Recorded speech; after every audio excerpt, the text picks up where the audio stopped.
Hey, everybody, welcome back. It is week 16. Did you survive?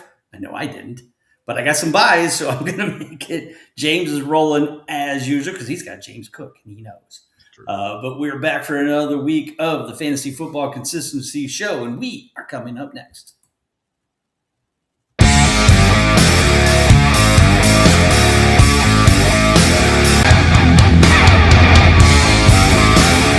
All right, second week of the fantasy football playoffs. Hopefully, you all did better than I did.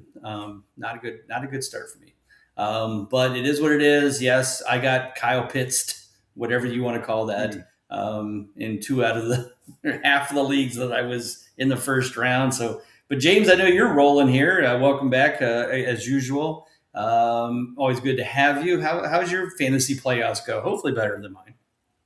I can't complain. Like you said, I've got James Cook in a lot of places. Picked up a few things that have worked out for me. I'm in 14 leagues in the playoffs right now. Nice. that I'm in total. I mean, and out of those 14, I've got 11 semifinal games this week. All right. So I'm rolling. Don't get me wrong. I'm on the same boat with you as some of those teams. Some of those teams wouldn't have made it past that first round if I didn't have a bye. Thank God. So yeah. So that was kind of rough. But yeah. We're rolling along, and like I said, enjoyed it. And like I said, I'm happy to be here, and happy holidays to everybody coming up who celebrates those. So Yeah. I don't know what's worse, having a first round bye and going, oh, thank goodness I didn't have to play, or having a first round bye and your team goes off. Yes. And I always feel like, man, if that happens, it's just almost destined that now you get to the semis, your team's going to take a dump. So I saw that in my one league, and I'm like, oh. Team scored again, this is my touchdown, 42 points. I would outscore everybody in the league. You gotta roll that in there with, if you actually get a bye week in your league, you're allowed to take your bye week score and replace your new week score in the second round. One of the two if you want to. You know what I mean? That's another perk of having that bye week. That should be, or at least, yeah, something. Something's got to give you something more than just I get a week off. Because sometimes that's not always the best thing. But anyway, all right, let's talk about the fantasy landscape as we see it. For those that are in, you know that every week's a crapshoot. Tonight there's a game in Seattle. It's raining. It's butt off. High winds, just a disaster. And, for those of you like me who's got a couple teams is still in there, and got a lot of Rams and Seahawks, including my kicker, which I know this is going to kick me in the head, but I benched him. And I picked up Brandon McManus, who's been kicking the ball pretty well. They're playing Chicago. No rain there, wind, but it's always windy in Chicago. And, McManus is used to kicking in the wind in Green Bay. So I feel like that's going to be a shootout, back and forth, a lot of points. So I hope I made the right decision. We'll see. Jason Myers has been a god this year as a kicker. Usually don't brag much about kickers, but he is 20 points ahead of second place in a regular scoring kind of scenario. 153 points, and he's still got 3 weeks left. So he's been kicking ass, no pun intended. All right, let's look at the quarterback position, though. And speaking of kicking ass, Drake May, fourth in total points, 86% consistency, still leads the pack. Moving into second place this week, Jacoby Brissett, 9 of 11, hasn't played all the games, but 82%. Jackson Dart, 73%, came back, got a clutch game this past week. Josh Allen, first in total points, but 71% consistency. And Jalen Hurts, 6 in total points at 71%. After that, it drops off drastically. Sadly, the players who are second, third, fifth, and seventh, which is Mahomes, Stafford, Prescott, and Trevor Lawrence, all 64%. Solid, yeah, but not great for a starter. You really want 70% or higher. 60% is solid because there isn't much better. It's 64%, not counting Jane Daniels because he only played 7 games. You're talking tied for sixth. That's just sad. And the clutch factor has dropped now down to 19.39. not as low as it was last year. It was like 18.5, but the quarterback position, we've said this many, many times this year. It's, again, just justifies it's just not worth taking Josh Allen that early. Yeah, he's first in total points. I get it. In fact, he's, about 50 points ahead of second place, but he's had these games where he's week 12, week 13, both didn't earn a clutch game. If you were counting on him to get into playoffs, you may have missed it. Yeah. And that's the kind of stuff that just, I can't pick him that early when he's going to do that kind of stuff and have those kind of games. Your thoughts on the quarterback position? What's some of the guys you've been rolling with and who you're rolling with in the playoffs? And I've talked about him, written about him multiple times in the Under the Radar. It's Jacoby Brissett here again for me, and I just can't. Like you said, first 5 weeks, and he did play some games there. He had a couple packages, so he was included in games. But since he took over the starting job in week 6, he's 9 for 9 on clutch games. And the crazy part about that is every time I watch him play, I feel like the points are kind of trickling in and doing stuff. And then the Cardinals get down and he starts slinging the ball and doing stuff. It gives me like the most throwback vibes to Blake Bortles from the Jacksonville. Yeah, right. I remember Blake, yeah. I had Blake Bortles one year, and I swear that was when Stat Tracker became big on Yahoo, and I was doing stuff, and I used to watch my matchups, and Blake Bortles would be sitting at 7.3 points as the fourth quarter with 10 minutes left. I'm like, I'm going to get blown out today. I would quit watching. I would stop watching the Stat Tracker, watch another game, do something, turn around, Blake Bortles 39.2 points. And I'm like, how did that happen? He would throw the ball 27 times in the fourth quarter with 10 minutes left, and Allen Robinson was a wide receiver hero. They would still lose by 20 points. Yeah, right. But they would get 3 touchdowns, and he would throw for 300 yards and do Jacoby Brissett's doing the same thing in Arizona, and he adds a little bit of rushing floor there and does a lot of stuff. And it's amazing to watch him climb up there. And another quick thing on quarterbacks that I've noticed here is that you're seeing that in the top 4 for actual clutch games. It's wild that 2 of them are rookies. Not rookies, but you got Drake May, and then from last year, your guy Jackson Dart, a rookie there.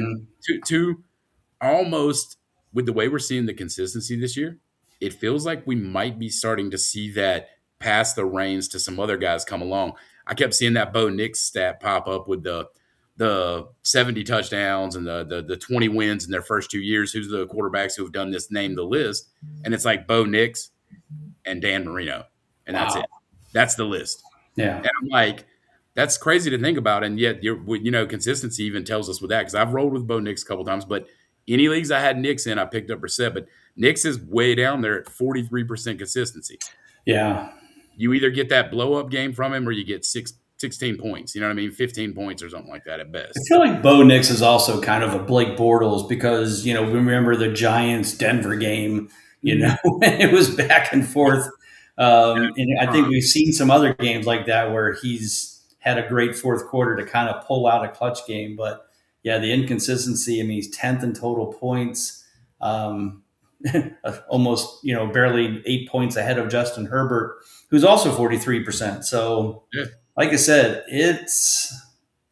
I think, next year we're definitely going to have to look into where are these guys falling. Is Drake May going to be a top pick? I'm really hoping that people don't believe in him and don't see the consistency, but he's 4th in total points. So you kind of have to recognize that. But, man, think about it. If he gets any real wide receivers, holy cow.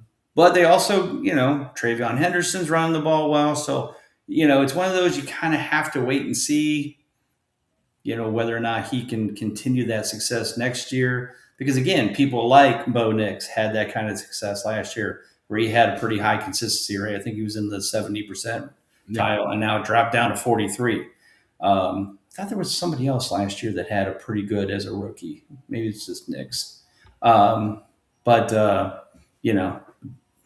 going to be really some tough things to look at, analyze quarterbacks. May make sense to try to, we created a word a few years ago called constreaming, which is basically just, using the consistency model to kind of stream two inconsistent players, but get consistency out of them when they have the matchups they seem to succeed at, whether it's at home against a bad defense or whatever that case may be. Used to be a home away thing. I used to do a home away thing with Jared Goff and anybody else. Playing at home, you put Goff in. Playing on the road, get somebody else in. The consistency report absolutely saved me in a couple leagues this week. I actually had Joe Burrow in a couple leagues, and I sat him this past week and played Jacoby Brissett. And if I hadn't done that, I probably would have lost those 2 games. Right. So it was that is crazy. The idea of sitting Joe Burrow for Jacoby Brissett's crazy, but when you look at that consistency and start doing it, I was like, I'm not sure how much I trust him. I knew Higgins was out and doing stuff, so I didn't know it was going to be that bad for Burrow, but it was definitely a saving grace there. Yeah, well, and then those comments, whatever he was saying, it's like, is he done with Cincinnati? Is he tired of? I mean, I don't blame him. It's like, you've paid all these receivers, but I'm losing games because I don't have a defense that can stop anybody. That's true. I'm throwing 5 touchdowns a game and we're still losing. So do something. And doesn't surprise me at all. I said, well, why don't you go play for the Browns? They've got decent receivers. We have a good defense. Come be an Ohio boy up north. That they ship him up the high. Yeah, do that. Yeah. The Browns would absolutely. He would be good there too. He'd be fantastic. Improve the line a little bit because their guys are starting to get a little older. But I would love to see that, but probably never will. Maybe we can trade Deshaun Watson to Cincinnati for Burrow. There you go. Anyway, all right, let's move on to the running back position. Devin Etienne still holding on to that illustrious 100% consistency, 5th in total points. McCaffrey, Bijan Robinson, 93%, number 1, number 4 in total points. Jonathan Taylor, 2nd in total points, 86%. Right there with James Cook, Javonte Williams, and a Bucky Irving, who's not played as many games, all at 86%, and Josh Jacobs at 85%. Definitely a good group there. I think the surprising number is to seeing Jahmyr Gibbs down there at 79%, tied with Kyren Williams. Gibbs has had his times where he's, just hasn't gotten the numbers. We expect more than that. Honestly, I didn't even believe it when I saw it because I thought Bijan had definitely had fewer clutch games, but he's only missed 1. So, not that Gibbs not having a good year. He's still 3rd in total points, but, there's definitely some surprises. DeAndre Swift continues to be hot, 15th in total points, but 77% consistency. Travis Etienne has been pretty good. Chase Brown has had a nice second half after a poor first half start, but he's proven his worth. Your thoughts on the running back position, and as we head into the playoffs, who are these guys that we can trust? Bad weather usually means better for the running back, so that's a good thing. But thoughts on your favorite outside of James Cook, which we all know you love, and we all wish we would have been as smart as you. That's for sure. I will. I'll grab that one. I love it. But yeah, outside of James Cook, there's some interesting things here. Another person I was in on a bounce back is one that you just talked about briefly there for a second. Is Travis Etienne there? If you told me coming into right now that we'd be coming up on the semifinals or the week 16 and doing that, and that Etienne would be tied with Derrick Henry and Chase Brown for clutch rate percentage.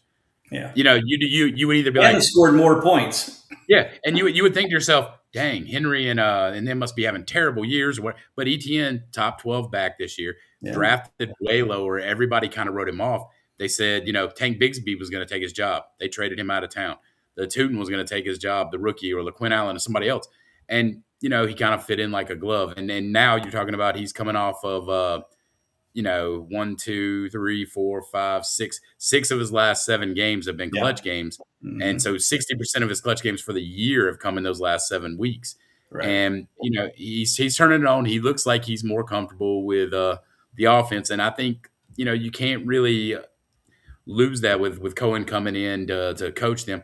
That's the kind of back he wanted. And I think all summer everybody was worried about who's the Bucky Irving in this offense, who's the Rashad White, who's that, who's this. Travis Etienne, people forget that he was a dominant pass catching back in college, and that kind of went away a little bit. There's a little weirdness in that, referring back to James Cook. Same kind of thing, was a pass catching back coming out of college, but doesn't seem to get that as much. Todd Johnson gets third down stuff.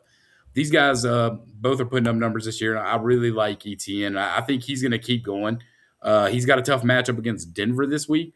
Don't really like that a whole lot, but Denver does kind of get hurt by athletic tight ends and running backs coming out into the flats and doing things like that. They give up some yards there. I don't think Etienne will run for a bunch of yards, but I could see him getting 100 all-purpose this week with some, 5-6 targets out of the backfield as well. Yeah, it is in Denver, and Denver is definitely one of those you never know what you're going to get weather-wise, and then you got high altitude on top of it, so always a struggle for opposing teams, especially some coming from Florida. We'll have to see what the Denver weather has in store for them. It could be an interesting one. As we talked, a lot of guys are down in that 60 percentile that we were hoping to have solid years. Barkley, Ashton Giente, everybody was high on. I mean, I wasn't, but, Travion Henderson has certainly been picking it up. It certainly looks like he'll probably be the number one guy in New England headed into next year. Probably the biggest surprise the last 2 weeks is Tony Pollard. Like, where in the world did he come from after doing nothing all year? He's had like 2 monster weeks. Yeah. And sadly, I benched him in both weeks. I didn't even start him after he had that monster week. I'm like, he's not going to do that again. And he did. Well, not as good, but it's a dynasty league, which, again, I lost because Kyle Pitts scored 59 points for the opposing team. So even if I did start Pollard, it wouldn't have mattered. But, interesting stuff, that's for sure. Any other thoughts on the running back position as we head towards the wide receivers?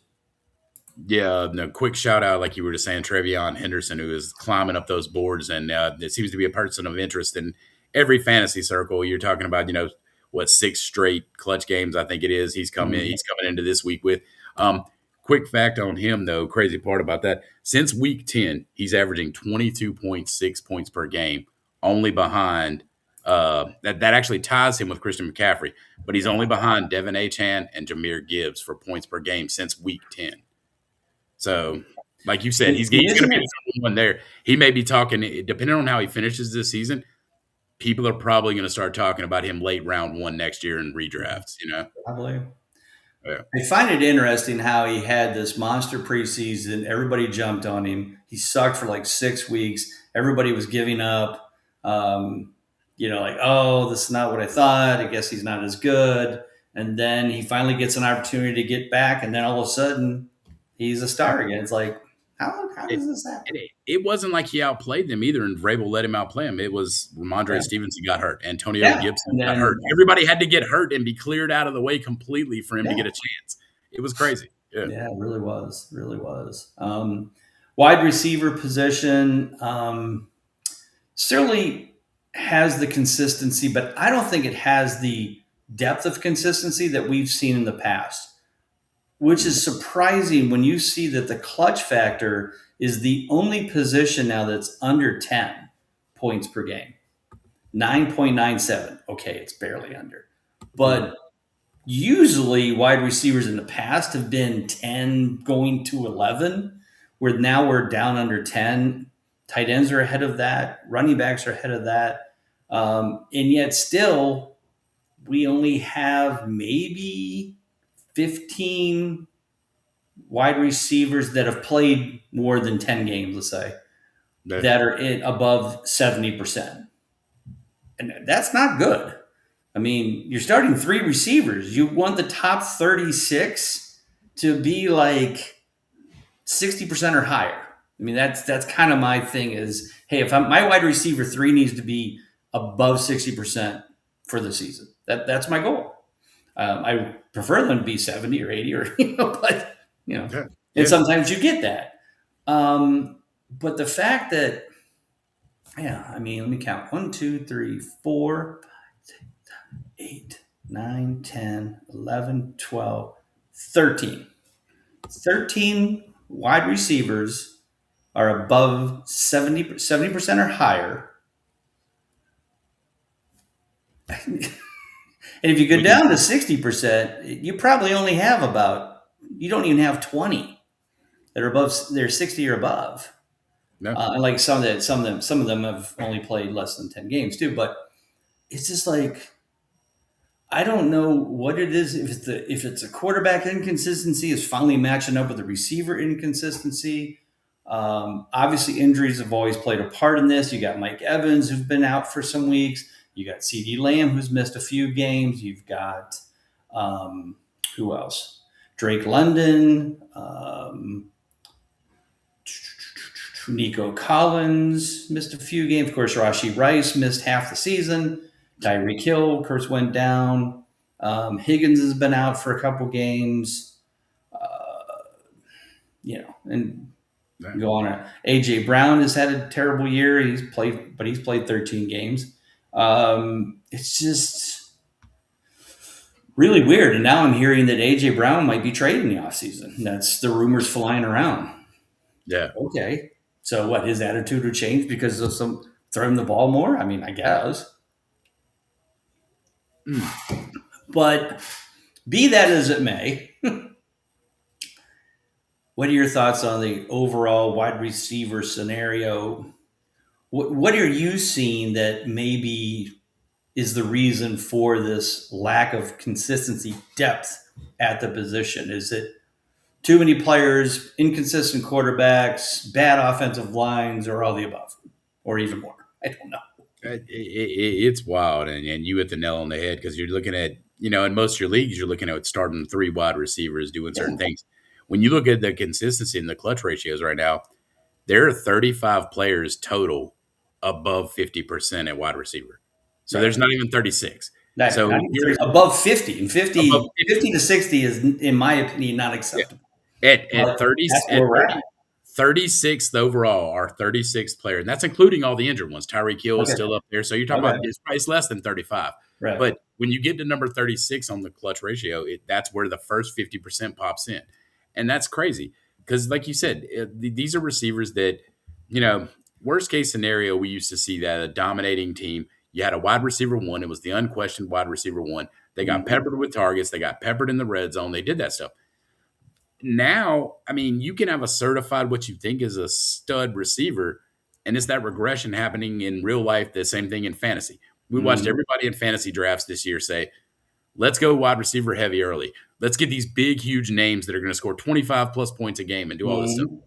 And coaches are like, hey, these wide receivers are doing that.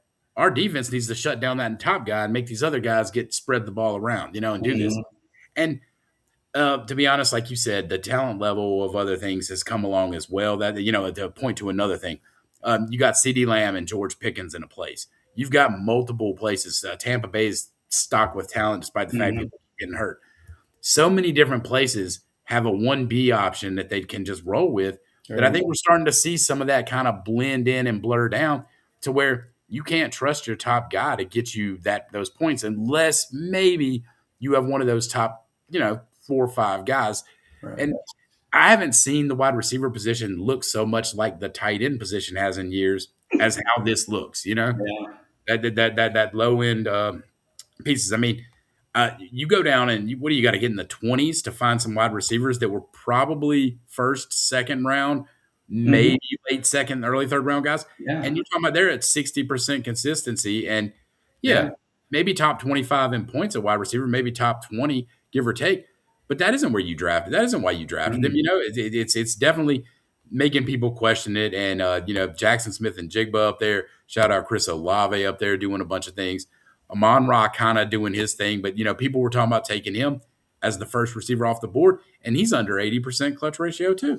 Yeah, third in total points. But, it's just, but then again, he's a badass and went out and played on Thanksgiving Day with what was supposed to be a bad foot or bad leg. So, yeah, that's the kind of guy you want on your team. I'll definitely pick Amon-Ra every day. But, yeah, it's it's just been, like you said, I think when you look at these guys like A.J. Brown, 62%, Justin Jefferson, 60%, and they always say, well, these guys are quarterback proof. It depends on how bad the quarterbacks are. Yeah, it's looking rough. Yeah. And J.J. McCarthy and whatever that stiff was that had that Nathan Peterman-esque game. Marvin Harrison, of course, he's been injured on and off. Jamison Williams, Stephon Diggs, Jalen Waddle, Garrett Wilson, Terry McLaurin, Deebo Samuel. I could go on and on. These guys are all between 55 and 65%. These are supposed to be some of the studs. Yeah. And if you can't trust them, what do you do? Like I said, there's a lot of things rolling in my head for next year of like really looking at each of these players and the people around them, the quarterback situations, the offensive line situations, and really thinking twice about, can they be consistent? Because right now the depth isn't there. And, I'm going to be probably a lot more nitpicky about guys who had some stretches at the end, of the season, and with the players that they have available. Like, there's so many quarterbacks now who are going to be questionable for coming back. Is Mahomes going to start the season? Is Daniel Jones going to start the season healthy? I mean, you can say what you want, but ACL injuries, some go good and some don't go so good. Okay. And, and a scrambling quarterback like Mahomes, that really affects their mobility. And that could be a problem if they don't get that offensive line fixed a little bit in Kansas City, because he was getting killed quite often. So, it's very disturbing numbers. That's for sure. Like I said, when the new guide gets put together this coming winter, spring, it's a lot to look through, really dig into each person's numbers and what happened, good or bad. That's for sure. So, okay. All right, let's move on to the tight end position, where we have one really good guy, and that is Trey McBride, who's having a former Travis Kelce's kind of year, because Travis Kelce didn't have that, even though he ended up second in total points, which is still dumbfounding to me. But Trey McBride, over almost 100 points ahead of second place, 13 for 14, 93% consistency. It's interesting. So a good friend of mine, John Lobb, you may know John. John does the college fantasy football stuff. And he's doing an annual awards, which I guess he does every year, and asked me to be a voting member. And one of the things that, it's my top three votes at each position, but then there's an overall top team, fantasy MVP. Oh yeah. I don't know if I can not put Trey McBride first, because who else is that dominating this year? Now, McCaffrey's having a good year, certainly. Jonathan Taylor's having a good year at running back position. There's some very, very good players. Wide receiver JSN's been very good. But domination, Trey McBride is light years ahead of everybody. If you have him as your tight end, it's not even a thought process. And I don't think you can say that about anybody else right now in this league from an MVP standpoint. Like, I'm not saying he's going to carry your team, because, again, he's only scoring 272 points, but we've looked at this before. 272 points would put him in fourth place at wide receivers. Yeah. So it would put him in sixth place at running back, ahead of James Cook. Yeah. Yeah. So anyway, that just throwing that out there. What the tough part is ranking the top three tight ends. Like, I look at the numbers and go, okay, McBride obviously first by a mile. But who do you put second? George Kittle's 78% consistent, but only played 9 games. And he's still 12th in total points. Tucker Kraft was having a great year. Then he got hurt. I actually put Dallas Goedert second because he's sixth in total points, 62% consistency. Because for the life, I cannot put Kelsey in the top three. I don't care if he's second in total points at all or not. He just wasn't, you know. I actually put Jake Ferguson third because he was fourth in total points and had a higher consistency rating than was tied with Kelsey. I mean, I could put Kelsey third, but I just felt like I can't do it. He didn't deserve it. But yeah, I mean, it was really tough to even pick the number 2 and 3 because nobody has had that at least a decent, consistent year. Outside of Kittle, and he only played half the game. So, what do you want? So, your thoughts on the tight end position? If you have Kyle Pitts and Harold Fanning Jr. going into these last 3 weeks, man, you're kicking butt.